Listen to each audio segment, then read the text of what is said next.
Thank you for joining our energy series. We're going to go ahead and break down in depth, kind of pick up where your certification manual left off on the energy substrates: protein, carbohydrates, fat, alcohol, and artificial sweeteners. Starting off with protein, what we have on the docket is structure and digestion of protein and amino acids, requirements for protein synthesis, sources of protein in food, protein classification, protein deficiency risk in vegetarian diets, and protein excess toxicity, and then estimating protein requirements. The protein structure, depending on the literature that you look, the majority of it will state that there are 20 common different amino acids, 9 considered essential, making 11 non-essential, meaning that the body can manufacture them by themselves, where 9 are required through the diet, the essential amino acids. Each amino acid has an amino group, an acid group, a hydrogen atom, and a side group. So you can see the chemical structure of the protein or the amino acid itself. It is a side group that makes each amino acid unique.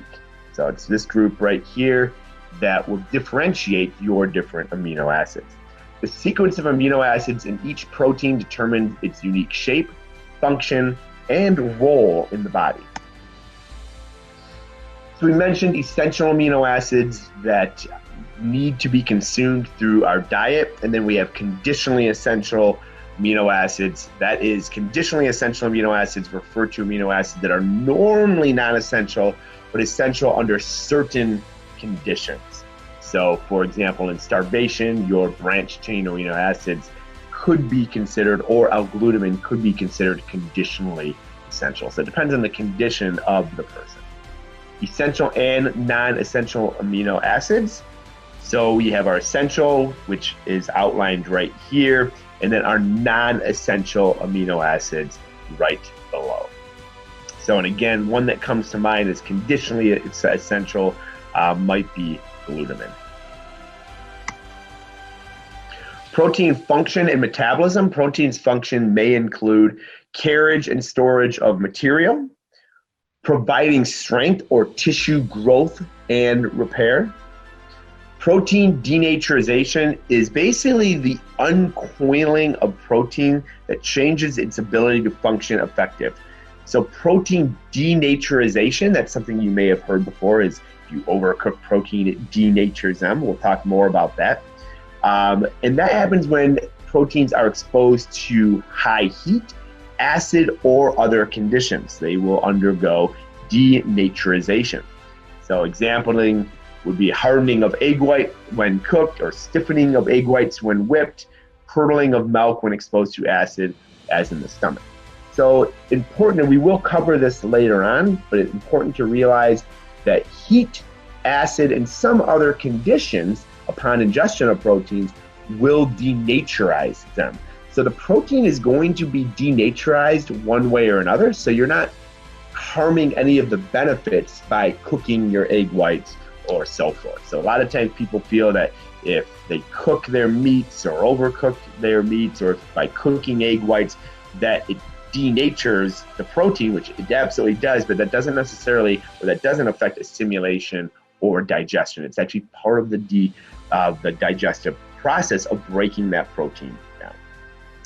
So we have protein synthesis and degradation that's going on 24/7, where we're building proteins within our body and breaking down proteins within the body. Proteins are constantly being synthesized and degraded. So a lot of times people will look at short periods of time during the day. They'll read a study and say, okay, I'm degraded, or I'm not synthesizing protein here, but if I drink a protein shake, I go into protein synthesis. So they will logic their way that if I drink protein shakes every hour or every 3 hours, then I'll be in a constant state of synthesis. And it does not work that way. In healthy adults, about 4 grams of protein per kilogram of body weight are synthesized each day. So our body is going to be able to synthesize 4 grams of protein per day, which isn't a whole lot, especially when compared to newborn infants who synthesize about 12 grams of protein. And that makes sense. If you look at the growth the rapid growth of an infant compared to, say, someone 35 or 40 years old. It is hugely greater in the newborn, almost right in front of your eyes, than it would be in the 35 to 40 year old who's pretty much hit their growth cycle. Carefully matched to size, shape, and body composition are all going to determine protein needs.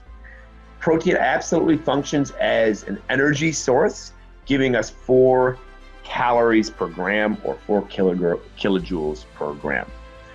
Full energy cost of maintaining protein turnover in the system is 33% of our resting energy expenditure. So a lot of our energy in our body is utilized to keep protein balance and maintain protein turnover. Protein in foods. So eating foods of high quality protein is the best assurance to get all the essential amino acids. The quality of protein is measured by its amino acid content, digestibility, and ability to support growth. A diet intake of any of the essential amino acids limit protein synthesis. So if you're inadequately taking in your essential amino acids, then your protein degradation may outweigh your protein synthesis. So over the years, they've come up with many different charts as far as which proteins are the best. Now, the great thing is whether you're using protein efficiency ratio, method of evaluating protein, or the digestibility coefficient, amino acid correction score, or the protein digestibility corrective amino acid score, PDCAAS.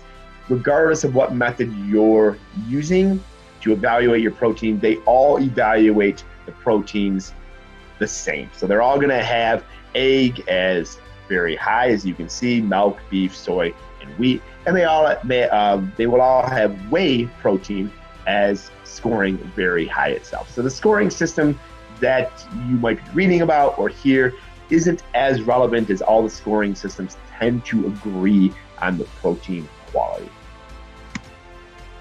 Factors affecting individual protein requirements. So we mentioned earlier body size.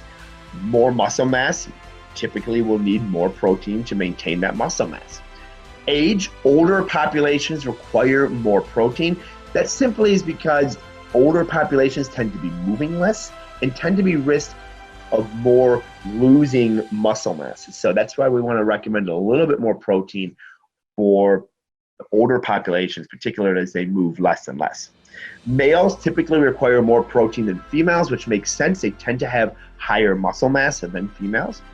Nutritional status, the less calories you eat, the more protein that you need. Stress, infection, high stress can require more protein. So if you have someone that's very active, very stressed out, whether it's physiologically or physical stress, they may require a little bit more protein. Type and duration of exercise. It used to be thought that bodybuilders or very muscly individuals required a lot more protein. They may, because of their body mass and size and what they're doing in the gym. However, we find that endurance athletes require more protein, and they tend to have more protein breakdown due to the eccentric nature of and total volume of their training. Pregnancy and lactation does call for a slightly higher amount of protein as well. So getting into protein recommended intakes. The RDI is 0.75 grams per kilogram for an adult woman, or 0.84 kilograms for adult men.